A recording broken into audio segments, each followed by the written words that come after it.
জীবনের মানে সবাই খোঁজে। কেউ তা খুঁজে পায় অনেক দেরিতে, কেউ আবার সারা জীবন খুঁজেও পায় না। কিন্তু কিছু মানুষ আছেন যাদের জীবন নিজেই এক উপলব্ধি। আজ আমরা এমন একজন মানুষের কথা বলবো, যিনি নিজের জীবন দিয়ে আমাদের শিখিয়ে চলেছেন কিভাবে জীবনের শেষ প্রান্তে এসেও মানুষকে জাগিয়ে তোলা যায়। তার নাম আবু হানিফ সরকার, যিনি একজন জীবন্ত কিংবদন্তি। ১৯৯৮ সালে জন্মগ্রহণ করেন বাংলাদেশের এক প্রত্যন্ত সীমান্ত অঞ্চলে।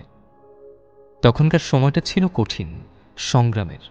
শৈশবেই দেখেছেন কষ্ট, অনিশ্চয়তা আর সীমাহীন অপ্রতুলতা। কিন্তু সেই ছোট্ট শহর থেকে উঠে এসেই তিনি জীবনের বড় মঞ্চে প্রবেশ করেন। বাংলাদেশের মুক্তিযুদ্ধে অংশগ্রহণ করে নিজেকে জাতির ইতিহাসে অমর করে তোলেন। তিনি একজন সম্মানিত বীর মুক্তিযোদ্ধা। যুদ্ধ শেষে গড়ে তুলেছিলেন একটি নতুন জীবন। সফল ব্যবসায়ী হিসেবে নিজেকে প্রতিষ্ঠিত করেন, পাশাপাশি রাজনীতির জগতে ছিলেন সক্রিয়। সিদ্ধান্ত নিতেন কোটি টাকার, নেতৃত্ব দিতেন বহু মানুষের। কিন্তু জীবন থেমে থাকে না। একদিন হঠাৎ করেই একটা স্ট্রোক সব কিছু বদলে দেয়।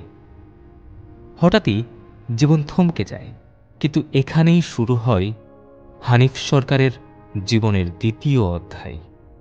সে অসুস্থতা তাকে ভেঙে দেয়নি, বরং তাকে তৈরি করেছে আরও শক্তিশালী একজন মানুষ হিসেবে। তিনি ফিরে তাকান নিজের ভেতর, খুঁজে পান সত্যিকারের আলোর উৎস। সেই আলো থেকেই জন্ম নেয় নতুন এক জীবন দর্শন। গত ১৩ বছরে তিনি নিঃস্বার্থভাবে যা করেছেন তা অভাবনীয়। বিনা পারিশ্রমিকে এবং বিনা উদ্দেশ্যে তিনি লিখেছেন ১৭২টিরও বেশি বই, প্রকাশ করেছেন ১,০০,০০০-এরও বেশি মোটিভেশনাল বাণী, নির্মাণ করেছেন ৬০০টির বেশি ভিডিও, ১০,০০০-এরও বেশি প্রেরণামূলক মোটিভেশনাল ছবি এবং ১,০০০-এর বেশি সমসাময়িক ব্যাখ্যা। এই সব কিছু তিনি ছড়িয়ে দিয়েছেন ২৬টি আইডির মাধ্যমে। দেশে এবং আন্তর্জাতিক অঙ্গনে যেন সব ধর্ম, জাতি, বয়সের মানুষ উপকৃত হতে পারেন। সেটাও আবার সবকিছুই বিনামূল্যে। তার এই প্রচেষ্টা আমাদের মনে করিয়ে দেয় ভালো কাজ এক ধরনের ইবাদত, যার প্রতিটি বিন্দু একদিন পাহাড় সম হয়ে দাঁড়াবে। তিনি বিশ্বাস করেন এই ইবাদতের ফসল শুধু এই দুনিয়ায় নয়, পরকালেও সুফল এনে দেবে ইনশাআল্লাহ।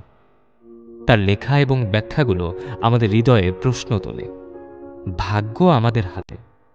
আমরা কি ভালো কাজকে বেছে নেব নাকি খারাপকে? তার নিজস্ব কোনো চাওয়া নেই। তিনি শুধু চান মানুষ ভালো কাজ করুক, হৃদয় দিয়ে বাঁচুক। তার নম্রতা, পরিশ্রম আর নীরব সেবা আমাদের শিখিয়ে দেয় বয়স যতই হোক, জীবনের নতুন শুরু সম্ভব। তার চোখে সফলতা মানে মানুষকে জাগানো, সঠিক পথে উদ্বুদ্ধ করা এবং দয়াময় সৃষ্টিকর্তার সন্তুষ্টি অর্জন। হানিফ সরকার শুধুই একজন লেখক নন, তিনি আমাদের সময়ের একজন দার্শনিক, এক ব্যাখ্যাকার। তিনি আমাদের শেখান আত্ম উপলব্ধি কাকে বলে, শেখান কিভাবে নিঃস্বার্থভাবে মানুষকে ভালোবাসা যায়। তার প্রতিটি শব্দে, প্রতিটি কাজে ছড়িয়ে থাকে এক ধরনের আলাদা পরশ।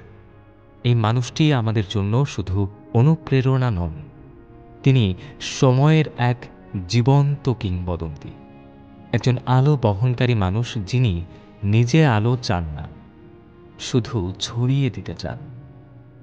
এই ডকুমেন্টারির মাধ্যমে আমরা জানাতে চাই, স্যার, আপনি আমাদের জন্য গর্ব।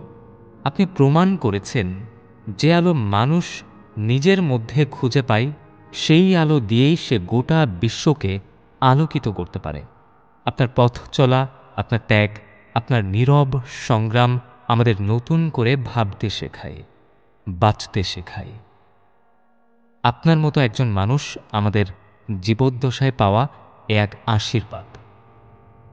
স্যার, সর্বদা আপনার সুস্থতা এবং দীর্ঘায়ু কামনা করছি।